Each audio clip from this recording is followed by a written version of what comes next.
Welcome to the living room. Today's video is going to be a little bit different because I wanted to talk about something that's been plaguing me for the last several months, and it's basically the feeling of being completely burnt out, overwhelmed, and not making any music.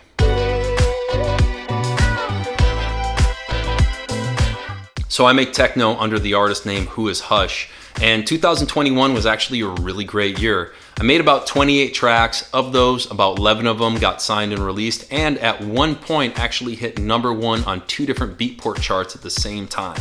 Hit #1 on hard techno singles and #1 on peak time techno releases, and everything was amazing. Then at the end of the year, beginning of this year, 2022, I crashed and burned and got completely burnt out and just stopped making music.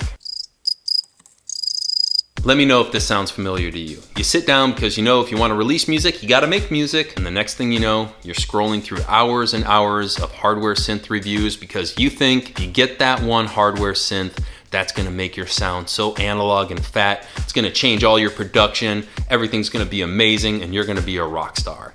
Or a lot of times what happens is we have an idea in our head, and then we end up getting lost, scrolling through hundreds of different plugins, thousands of presets. The next thing we know, the idea is gone and we haven't made any music at all. It seems now we have so many options for different samples, different plugins, different VSTs, even different styles of music to make that it gets completely overwhelming. It's really easy to actually completely forget why we even started to make music in the first place, and we just get caught up in this consumer mindset that we need the newest, shiniest, latest and greatest synth or sounds, and that's what it's gonna take for us to get inspired and for us to start making music again. See, I do it constantly. I had about 1.5 terabytes of samples hoarded on a hard drive that I swore someday I was gonna go through and use. I keep buying software, I keep buying hardware, thinking that that's gonna be the key that resparks my inspiration and gets me making music again. I just get overwhelmed and frustrated with all the options out there that I just end up not making any music and looking for the next thing. About 3 months ago, I really wanted to focus on overcoming all this feeling of burnout and all this feeling of being overwhelmed. And these are the 5 things that I found really helped me overcome them and get back on track to making music again. Number 1, reduce, reuse, recycle. Just like the title says, go through and just delete everything. Actually, don't really delete everything, but you want to set aside a couple of hours and go through the list of plugins inside of your DAW and ask yourself, when was the last time I actually used this? And if you haven't used it in the last month, just delete it. You really only need maybe about 3 or 4 different EQs, compressors, virtual instruments, and you're set. You can make all the music you need to make. And that goes for hardware too. If it's sitting there and you haven't touched it since you bought it, but it looks really cool, maybe it's time to actually put it to work or just get rid of it and clear up some space in your studio. Reuse. Now, I used to start every track from scratch. I thought that every song has to have different drum sounds and different melodic sounds, and it would take a long time. But you really need to set aside a core group of samples and sounds that really identify you as an artist. So don't be scared to go into your samples, delete most of them, and set aside a small core group of sounds that really work with your style. Also, spend an hour or 2 going through the presets of your favorite soft synths, marking favorites on them, and then going back and using those consistently in all of your upcoming productions. If you keep it to those core groups, you're really gonna have a quicker time identifying yourself as an artist and identifying your signature sound. Now, recycle is very similar to the reuse, but what we're gonna do is start with a track we already completed. Delete a lot of the melodic elements. Half the work is already done with a lot of the EQing and a lot of the routing and a lot of mixing. There's a lot of hate out there for people who use templates, but then ask the question, is it really a template if it's your project that you created from scratch and you're just reusing a lot of the core ideas because it identifies you as an artist? Number 2, do one thing at a time. Now, this is a big one. There's a lot of information on the internet about decision fatigue, but what it basically means is that we have a set amount of energy to make all our decisions throughout the day. And as we lose energy, our decisions become worse and worse, such as if you're tired and hungover, all of a sudden, there's a hamburger magically in your hand. So how does this relate to music production? Well, we need to do just one thing at a time, such as on a big picture. If we're making music, just make music. Turn off the Wi-Fi on your computer so you don't have notifications popping up. Turn off the Wi-Fi on your phone so you're not getting text messages. Just focus on the core fact that you're making music. Then we can strip it down even smaller. We can go to doing one thing at a time within the process of making music. such as focusing solely on the drums, solely on the arrangement, and solely on the sound design. Doing these in different segments allows you to be more efficient with your time and not get distracted, because every time you go off on a tangent or get distracted, it's going to take twice as much energy for you to get back to focusing on what you were doing before you got distracted. And that brings us to number 3, work in little segments.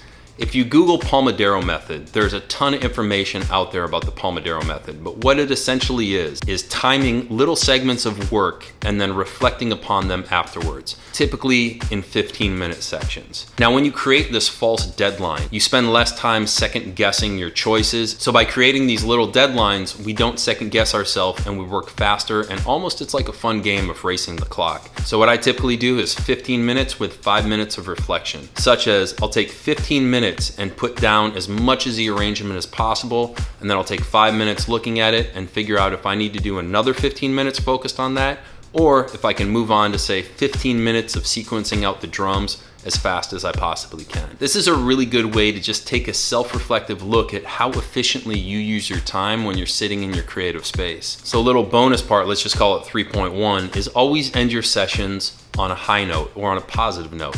Try not to end your sessions because you're frustrated and stuck and the track isn't going anywhere. But if you've been working, say, for about 2 hours, 2.5 hours, and you just have constant creativity and new ideas for this track, maybe end the session there. Write all those ideas down, take a little bit of a break. Then when you come back to it, it's easy for you to start because you have all this creative fuel and all these ideas. The hardest part for me a lot of the times is sitting down and getting fired up to start working on things. But if I end on a high note and have a bunch of new ideas for the track, right when I sit down, I'm just catching up on all the ideas where I left it, and then new ideas will come eventually. Number 4, old stuff is great. Now this is for everyone out there, including myself, who constantly get caught up in the shiny new object syndrome. Basically, you're always looking for the new, the cool thing, so you spend so much of your time looking at the new shiny shit instead of using what you have and spending time to really learn what you have.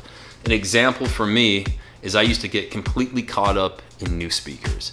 I started with some Rocket 5s, I went to some HS8s, from there I went to some Dyne Audios, there I went to some Atoms, and then from there I went to Head.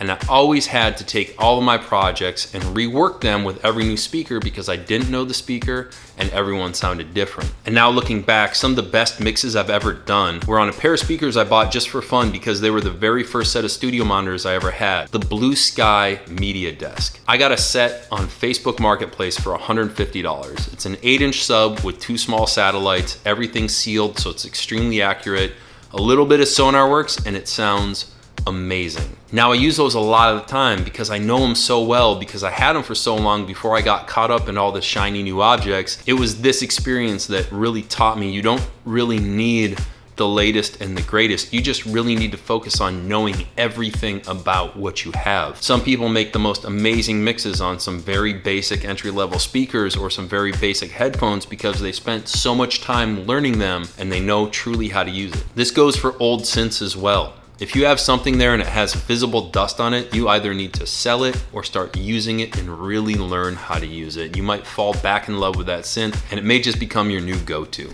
And number 5, remember why.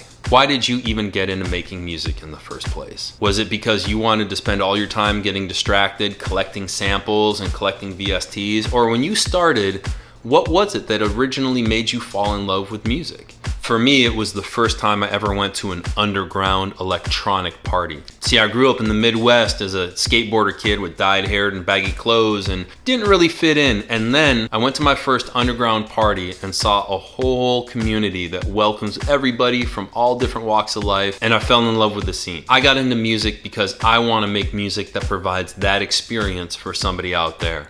Somebody that's going to a warehouse or an underground party for a first time and their eyes are wide open because it's something they've never seen before. I want them to have that experience while they're listening to my music that's coming out of a massive sound system and just pounding them in the chest with a kick drum.